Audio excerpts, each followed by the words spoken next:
Morning বন্ধুরা, আমি পারমিতা আবার একটা নতুন ব্লগ নিয়ে হাজির হয়ে গেছি। আজকে তোমার বাড়িতে একটু সত্যনারায়ণ পুজো দেবো, সেই জন্য সকাল সকালই উঠেছি। স্নান টান হয়ে গেছে, ঘরটা সব পরিষ্কার করে নিয়েছি। আর একটু পুজো বলতে পুজো সেরকম কিছু দিনই হনুমান চালিসাটা পড়ে নিলাম।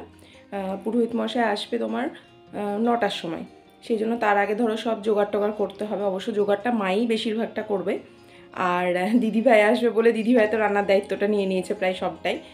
তো আমি দেখি যতটা পারি সবাইকে একটু হেল্প করে দেবো। আর তোমার এখন আপাতত একটু আলপনা দিয়ে নেবো, কারণ আলপনাটা শুকাতে ধরো একটু সময় লাগবে, সেই জন্য আপাতত একটু আলপনা দিয়ে দিই, তাহলে মা এসে তারপরে জোগাড় টোগাড়গুলো করতে পারবে। অদীপ্ত এখনও ঘুমাচ্ছে, অতনু এখনও ঘুমাচ্ছে, ওরা এখনও ওঠেনি। একটু পরে অতনুকে ডাকবো, আর অদীপ্ত তো ধরো উঠতে দেরি আছে, ও যখন উঠবে কোনো অসুবিধা নেই। তো চলো কাজগুলো করে নেওয়া যাক। এই দেখো, পুজোর বেশিরভাগ জিনিসপত্র এনেই রাখা আছে কালকে রাতে, শুধু ফুল টুলগুলো আনতে বাকি আছে। প্রথমে আলপনাটা দিয়ে নিচ্ছি, তার কারণ কি বলতো, আলপনাটা তাহলে শুকিয়ে যাবে পুজোর সময় হতে হতে, আর আলপনা না শুকালে গোটা ঘরে ছড়িয়ে যাবে। ঘরে, ঘরের দুয়ারে, সমস্ত জায়গায় আলপনা দিতে কিন্তু বেশ অনেকক্ষণই সময় লাগলো। এই দেখো, আপাতত ঠাকুর ঘরেরটা হলো।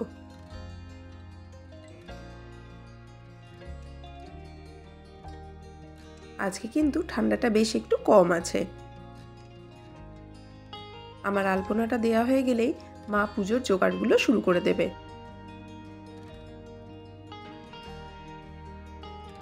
শ্রীলক্ষ্মীর পা না আঁকলে আলপনা দেওয়া যেন সম্পূর্ণই হয় না। আমি জানো তো আগে শ্রীলক্ষ্মীর পা ঠিক মতো আঁকতে পারতাম না, এখন কিন্তু শিখে গেছি। চলো, আলপনা দেওয়া এখন কমপ্লিট। এবার চন্দন বেটে নেব। চন্দন কাঠটা নতুন বলে বাটতে কিন্তু বেশ অনেকক্ষণ সময় লাগলো। এই দেখো, দিদিভাই এসেই এসএলের সমস্ত দায়িত্বটা নিয়ে নিয়েছে। বেশ অনেক কিছুই রান্নার আছে। প্রথমে মুগ ডালটা ভেজে নিচ্ছে, যেহেতু ছোটগুলোর জন্য, আর দাদাভাই খিচুড়ি খাবে সেই জন্য। দিদিভাই কিন্তু রান্না করতে একদম এক্সপার্ট। এত তাড়াতাড়ি এতগুলো রান্না কিন্তু বেশ সুন্দর করে নিয়েছে, আমি হলে কিন্তু পারতাম না। আসলে দিদিভাই অনেক দিন আগেই বিয়ে হয়েছে, আর যেহেতু জয়েন্ট ফ্যামিলিতে থাকে সেই জন্য ওর অভ্যেস আছে। তাও আমি অল্প অল্প যেটুকু সময় পেয়েছি ওকে একটু হেল্প করে দিয়েছি।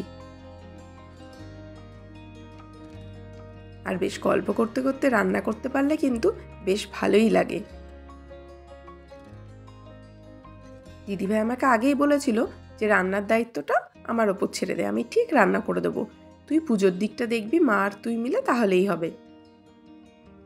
আজকে কি রান্না হয়েছে সেগুলো তোমাদেরকে বলে দিই।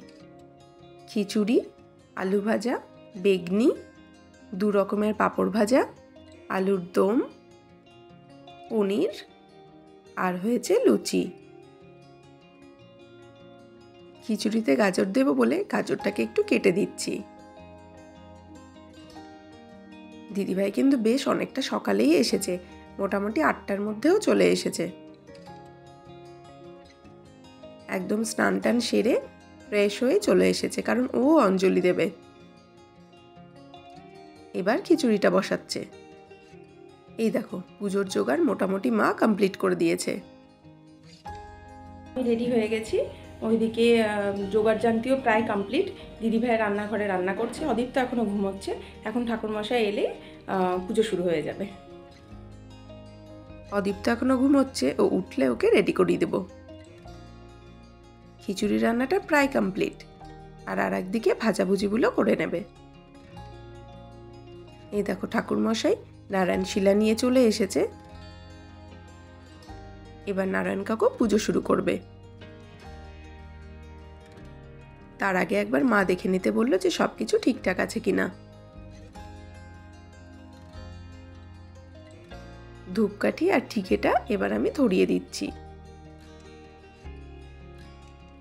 অদীপ্ত এখনো ঘুমোচ্ছে, ও উঠলে ওকে রেডি করিয়ে এখানে নিয়ে একবারে চলে আসবো। অদীপ্ত অবশ্য ঘন্টার আওয়াজ পেলেই উঠে যাবে।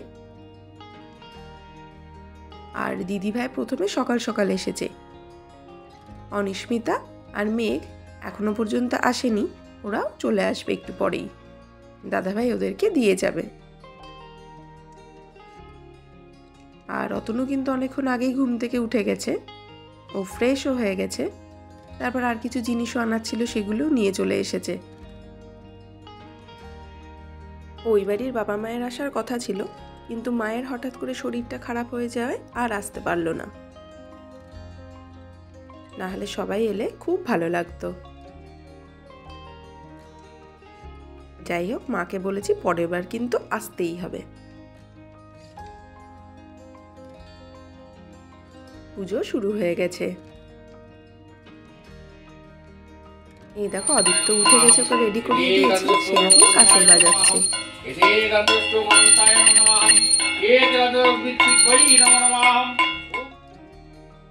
আমি বসেছি, অদিত্য চলে এসেছে আমার কাছে, কোলে বসে কাঁসর বাজাবে বলে। সব বাচ্চারাই কিন্তু পুজোর সময় কাঁসর বাজাতে খুব ভালোবাসে।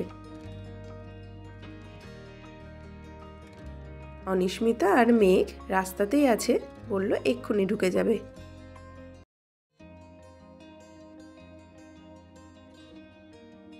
সকাল সকাল ঘুম থেকে ওঠা অভ্যেস নেই বলে অদীপ্ত কিন্তু একটু ঝিমোচ্ছেই বলতে পারো।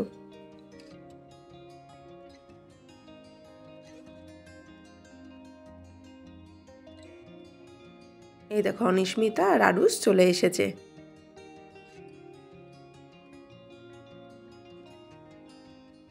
দিদিভাইয়েরও রান্না অনেকটাই হয়ে গেছে। আসলে ধুনোতে সবারই একটু একটু চোখ জ্বালা করছে।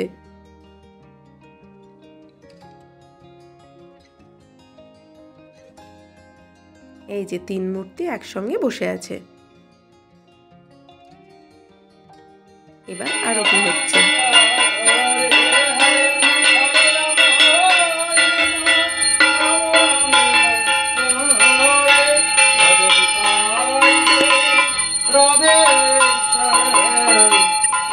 শঙ্খ বাজানোর দায়িত্বটা কিন্তু আমাকেই নিতে হয়েছে, তার কারণ দেখবে যার বাড়ির শঙ্খ সেই কিন্তু বেশি ভালো বাজাতে পারে।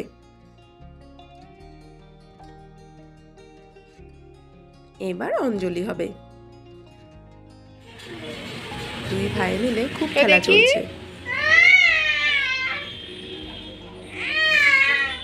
পুজো কমপ্লিট, তাই ভাবলাম দিদিভাইকে একটু হেল্প করে দিই। আলুগুলো সেদ্ধ করে রেখেছে আলুর দমের জন্য। দুজন মিলে আলুর খোসাগুলো ছাড়িয়ে নিচ্ছি। আর বেশ দুই বোনে গল্পও করে নিচ্ছি। দিদিভাইয়ের সাথে এভাবে গল্প কিন্তু বেশ অনেকদিন পর হলো। আসলে কোনো পুজো পার্বণ অনুষ্ঠান থাকলে সবাই মিলে বেশ আসা হয় আর বেশ গল্পও হয়। দিদিভাইয়ের যারা মানে রাখিদিরা এখনো আসেনি, ওরা ওই দুপুরবেলায় খাবার টাইমেই আসবে। এখনো রান্না আলুর দম বাকি, পনির বাকি, আর লুচিটা তো তখন গরম গরম করা হবে। আর এইদিকে 3 ছোটতে খুব খেলা চলছে।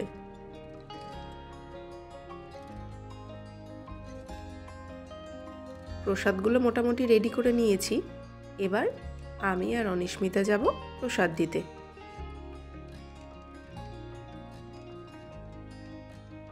এই দেখো মেঘ বাটিতে লুচি আর আলু ভাজা খাবে। মা আর কাকিমা মিলে লুচি বেলা আর মাখার কাজটা করে নিচ্ছে। এদিকে অতনু কিন্তু খেতে বসে পড়েছে। আর অতনু বলেছে সব রান্নাই কিন্তু খুব ভালো হয়েছে। আর এদিকে কলপারে অনিস্মিতা বসে বসে চুল শুকোচ্ছে আর ড্রয়িং করছে। চলো তোমাদের রান্নাগুলো একটু দেখিয়ে দিই। মশালা পনির, গরম গরম ফুলকো লুচি, আলুর দম, বেগুনি আলু ভাজা, আর ওখানে রাখা আছে পাঁপড় ভাজা, আর এই যে খিচুড়ি। আজকে তো বন্ধুরা দেখতেই পাচ্ছ বাড়িতে ভীষণ খিচিবিচি, সব রান্নাবাড়ি এখন হচ্ছে, একে একে সব খাওয়া দাওয়া হচ্ছে। আজকে তাহলে ব্লগটা এখানেই শেষ করছি। ওকে, বাই।